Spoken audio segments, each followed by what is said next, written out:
Hey guys, Mana here, bringing you another Warlock guide. This time I'm going to be talking about patch 4.1. Yeah, I know, shocker, right? But yeah, I'm going to be going over the patch 4.1 changes and what it means for Warlocks.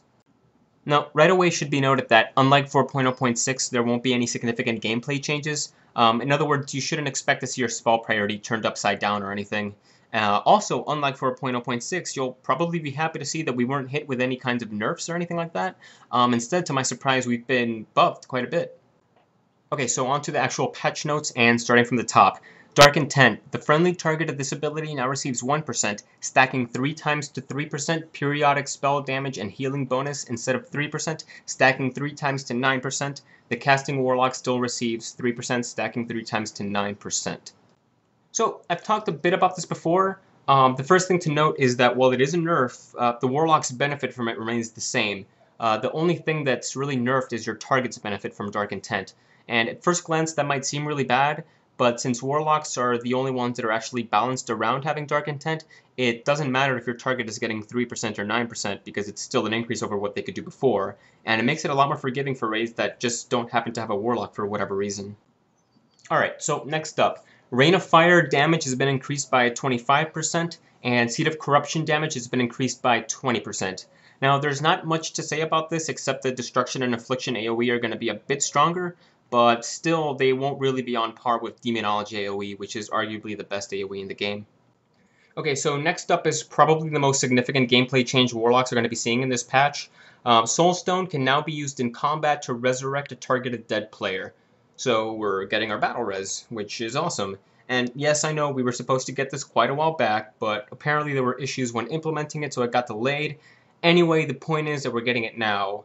So that's pretty awesome, and that's pretty exciting for me anyway. The first thing I want to see, though, is if we still have to create a Soul Stone, or if it'll just be a spell that we cast on cooldown. Because if we still have to create it, I can definitely see myself sometimes forgetting to create it and then having to battle res someone.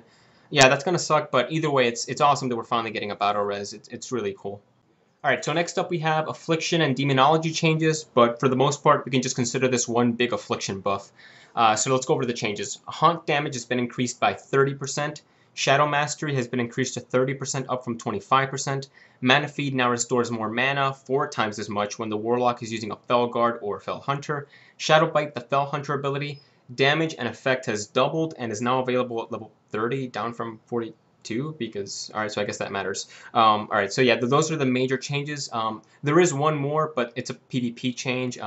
Unstable Affliction, damage done when it's dispelled has been doubled, but this damage can no longer be critical. So yeah, that's basically a PvP change. It's not really a PvE thing, so it's not really something I'm going to be discussing here.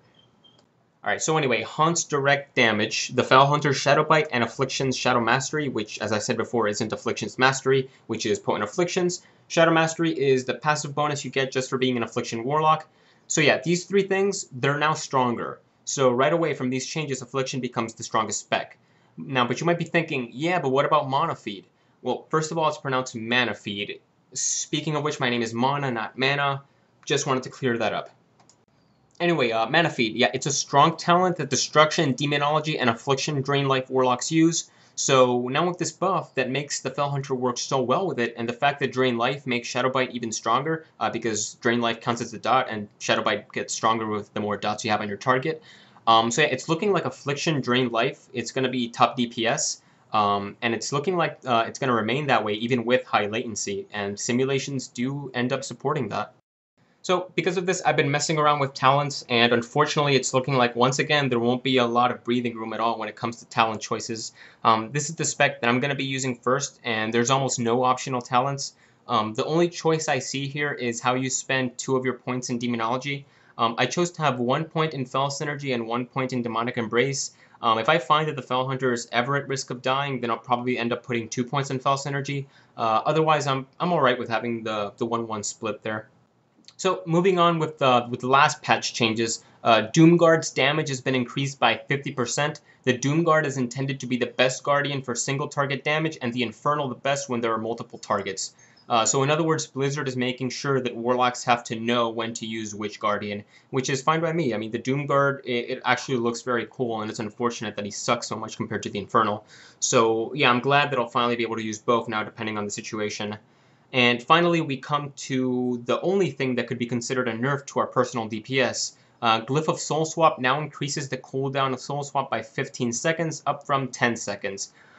Except that it isn't really a nerf. This looks more like a PvP change with some minor PvE consequences. Ideally, you don't want to be soul swapping every 10 seconds on bosses like Valiona Thoralion or the Twilight Council, so this change isn't really a big deal for PvE, but who knows, it might be a thing for PvP, I don't really know. There's also two succubus changes. I don't really have a lot to say about them except that they exist. As far as I can tell, they won't really have any effect on endgame PvE, so it's not really something worth discussing in my opinion. Alright, so that ends this quick rundown of patch 4.1, and now that the patch is actually out, I'm planning on making an Affliction Drain Life spec guide, since it's going to be quite strong now, and since I feel like I've improved a lot from when I first started making guides. So, besides that, I wanted to ask you guys if you would be interested in having me update the Demonology and Destruction guides as well, or if you would prefer it if I worked on something else instead. Leave a comment letting me know which, because I honestly don't know which I'm going to do, so I really want to know what you guys want me to do. So yeah, as always, if you enjoyed what you saw, feel free to like and to subscribe, and later, guys. Oh yeah, and one more thing. When I say later, guys, I don't just mean guys. That's a figure of speech, you know? So, yeah, later, guys.